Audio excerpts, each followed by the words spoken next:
Hey, Jesus. Hey, Jesus, wake up. Wake up, son. Wake up. Hey, Elizabeth. Hey, Dad. What's going on? I told you I'd let you sleep in for a bit, but the daylight is coming up now, so you better fucking wake your ass up so I can go to sleep. I do the night shifts, you do the day shifts, yeah? Okay, yeah. Well, I just wanted to check on you. I took you out the dungeon over there. You see that? I took you out of your bed. I took your halo off. And I fucking burnt that shit on the fucking barbecue. Yeah. I don't need that shit anymore. I'm just too professional, you know? Exactly. Just like me. Really, really professional. Okay. So we ripped on the Christians, the Catholics, the Jews, you know. We haven't ripped on those fucking Muslim bastards yet, have we? No, yeah. They're the ones that came after me. What was his name? Muhammad or some shit? The Prophet Muhammad? Yeah. He used the same excuse. Said he came from the same era as Israel. Israel. Yeah. And he said, okay. He said, okay, guys, this time I'm making a religion that's written in one language, and that is going to be Arabic.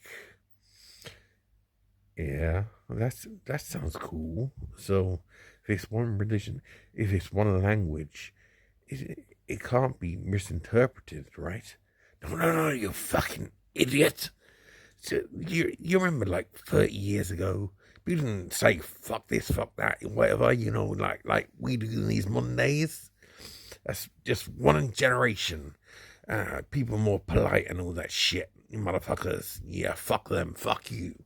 Yeah. See, from one generation to the next, language does not translate. Could you imagine 3 generations later? Yeah, it'd be a bit like Chinese whispers or something. Yeah, exactly. Yeah, you get it. You get it, boy. You're becoming a good son, You're learning this shit.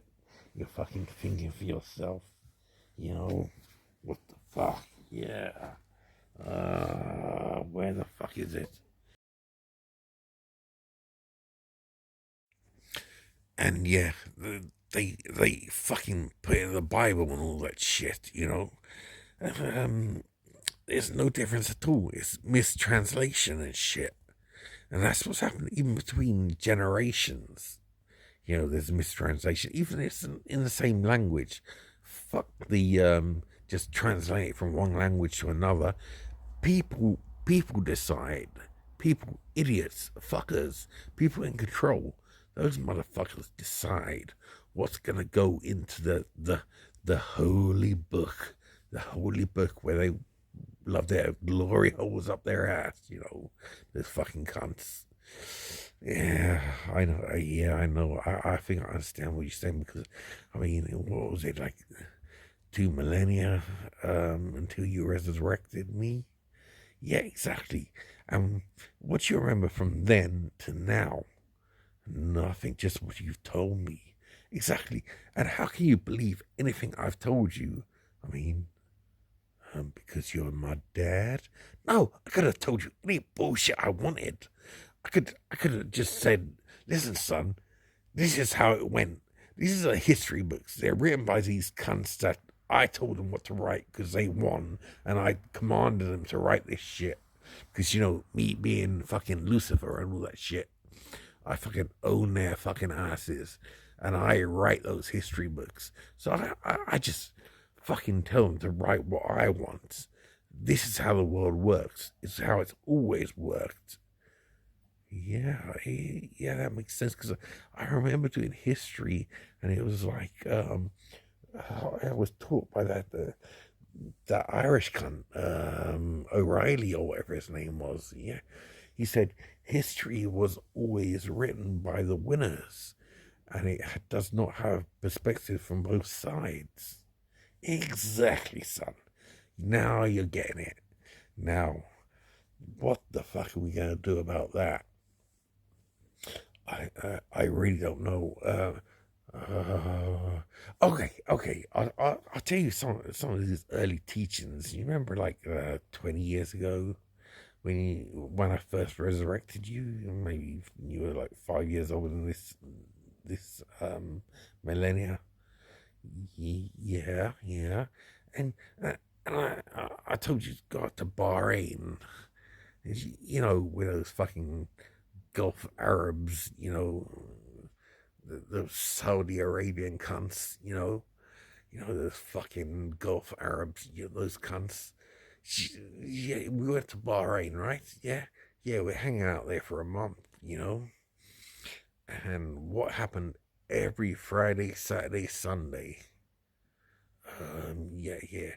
Um, there was nowhere to drink alcohol and shit, and so we used to go to the hotel which sold it. Otherwise, oh yeah, I remember your little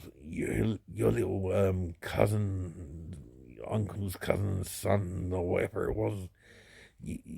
Yeah, we took him to the big the Indian alcohol store, the only one on the fucking island. And we said, okay, yeah, I want this bottle of whiskey, I want these. No, yeah, you shouldn't have got those spirits, the fucking ugly spirit shits.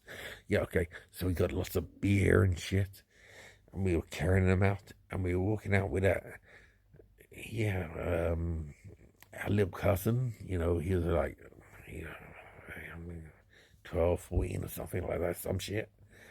And those fucking taxi drivers they just parked outside the place.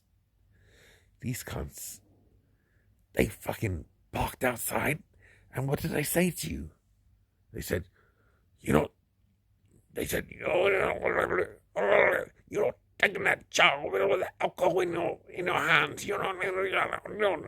No, this is like against the Muslim religion. You can't drink alcohol. This is and he said, and what did your older brother say? He said, okay, I'm going to give you 3 quid instead of 2 quid, and you drive me fucking home.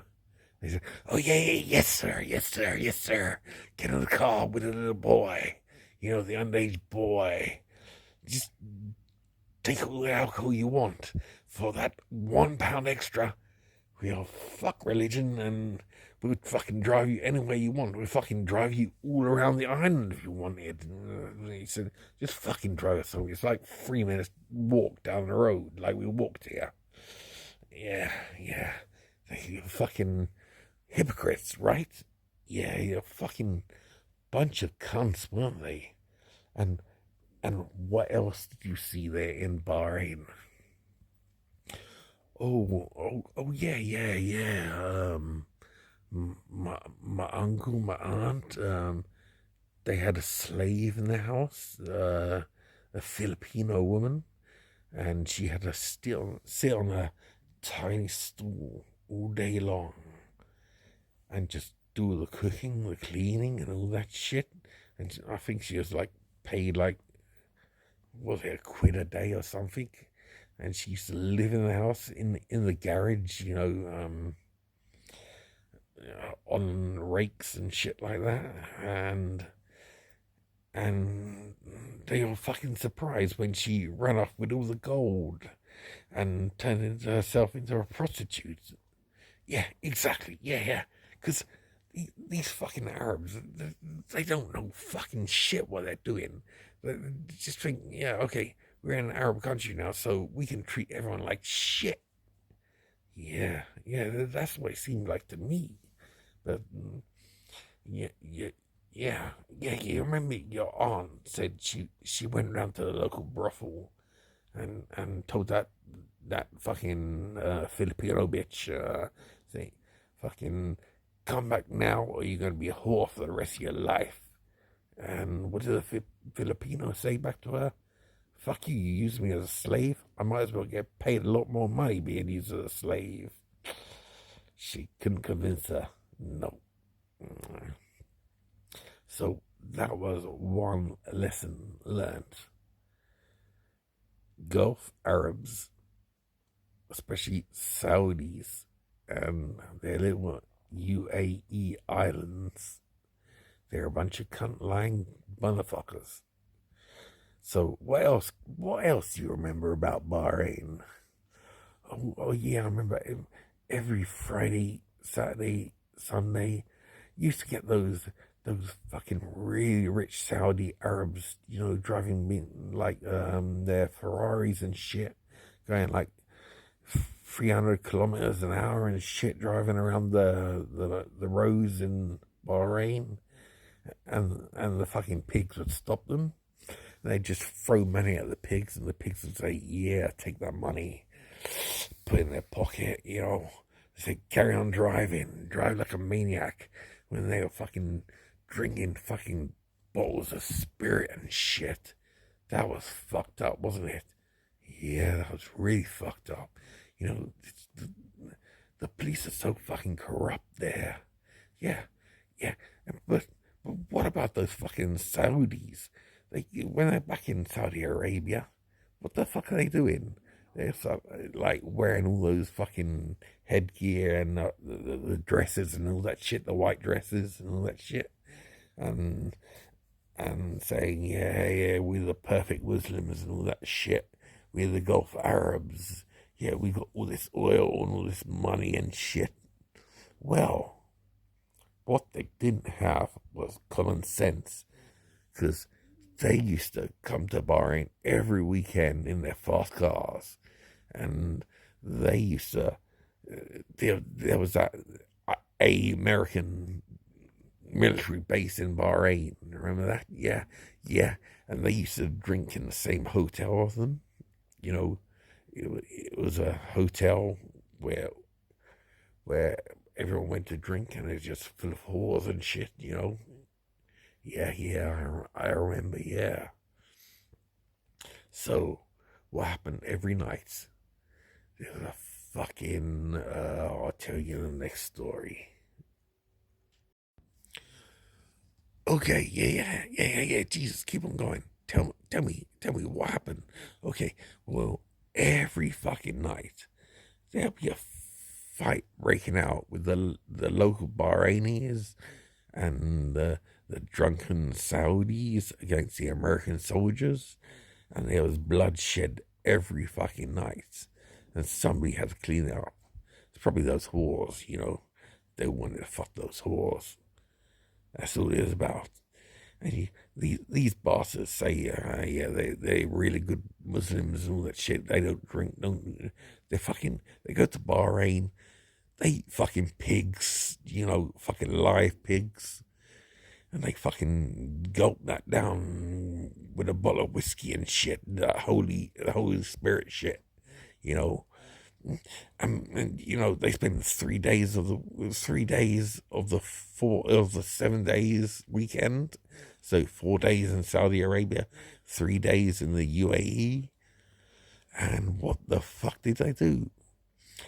Well, yeah, they started fights. They drank shitloads. They drove around completely fucking pissed. They crashed their Ferraris and other racing cars and shit, because like Bahrain has that like racing horse or whatever it is, horse racing shit. I don't know. Yeah, exactly. Yeah, Formula One. Yeah. Okay. Yeah.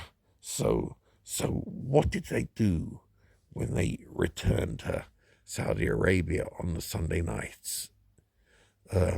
Yeah, at the border they had the guys, the police, those officers, and they told them to get all their glass bottles of the Holy Spirit out and put it in their glass crunching machine. They fucking crunched that shit up until it's just little specks of glass, so nobody knew what it was. And Then they drove across that,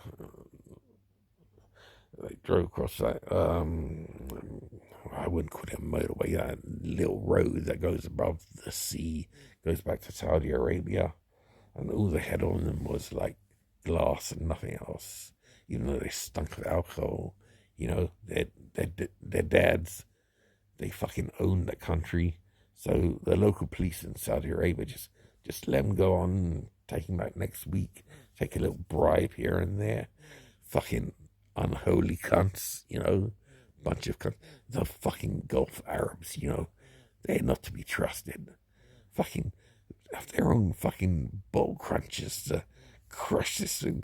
Then as they're driving through Saudi Arabia, just scour it out the fucking window as they're driving along. Fucking cunts. Fucking lying cunts. Where all they do is just go to the UAE, fuck whores, fuck bitches, start fights, drink like shit, all against their religion. And they go back and they say, yeah, I'm a Muslim. I'm going to put my headgear and my dressing gown on, whatever, and, that sheet they wear, what's it called? Dishdasha, that's it, yeah. And no underwear underneath, because, they like to get their dicks out and shit and show each other and play the soggy biscuit game, fucking cunts, yeah. Yeah, and they go back to their dad, and their dad says, "Did you have a good weekend, son?" And they say, "Yeah, it was a good weekend. We prayed to Muhammad and all that shit. Yeah, and we thanked Allah for United Arab Emirates, and yeah, and their dads, they knew what they were fucking doing. And they were like, yeah, I used to do that when I was a kid too. And yeah, life goes on as usual back in Saudi Arabia until the next weekend. Now, what do you call that, Jesus? I really call that a fucked up situation. I actually remember I was like in the capital, and it was like I walked 2 minutes, and from these big skyscrapers in the capital, investment banks and shit like that, 5 minutes away, it was like a fucking ghetto. And fucking, like people living in tents and shit, fucking on the streets. Well, they couldn't live on the streets in that heat because they're like 50 degrees Celsius and shit like that, even at night. But yeah, they had their tents and shit, but no air conditioning. But they tried to keep it closed and reflective for the sun rays and all that shit. But yeah, there was poverty and rich. There was nothing in between except expats. Expats from other countries in Europe. And what did they do? Yeah, well, I don't know, they lived in little compounds and shit, taught those dumb motherfuckers some real science and maths and English and other shit, which they don't have access to, because their education system's so shit, and it's basically made out of religion and shit. Exactly, son. And that's just the same as those fucking American bastards. What's the difference? One says, we're gonna drop bombs on the other, and the other says, we're gonna fucking terrorize the shit out of you. So that shit's never gonna stop. Yeah, but I remember when I was in history class, I wrote something about the IRA and Northern Ireland, Southern Ireland, the Republic of Ireland, and the British and Metropolitan Police. And my conclusion was nothing would ever be resolved. This shit is going on today. But yeah, but yeah, and like 10 years later, less than that, maybe I don't know. They made peace, and Sinn Féin became a real political party, and other things are back. But the people there never forgot. They are still as racist as shit to each other, and they fucking hate the British, those Irish cunts. Yeah, yeah. That's like so. So what I said was right. Yeah, yeah. On the surface, they're pretending everything's fine. Behind closed doors, they're cursing the shit and waiting for another day to fucking uprise like the Planet of the Apes. Yeah, Dad, I understand. Hey, listen, it's almost daylight now. Yeah, I think I'm gonna have a couple of hours sleep and then get up again. Yeah, that's good, son. I've given you like 3 days off, so for the next week, you're gonna be working, I don't know, 20 hours a day. You're gonna be cleaning that shit of those fucking priest bastards down in my fucking dungeon. Yeah, okay, Dad. You give me a lot of time off. Yeah, good. So you go in and you just fucking wipe their asses and shit. If they shit on the floor and all that, should be good, mate. Yeah, okay. Okay, Dad. Yeah, son. Okay, have a couple hours sleep, and then I'm gonna wake you up. I might do the 6 a.m. wake up. Everyone's a winner, baby. You know, hot chocolate shit. Oh God, no! I remember that. No, don't do that. Yeah, you'll see what I'm gonna do with that motherfucker. Okay, good night, Dad.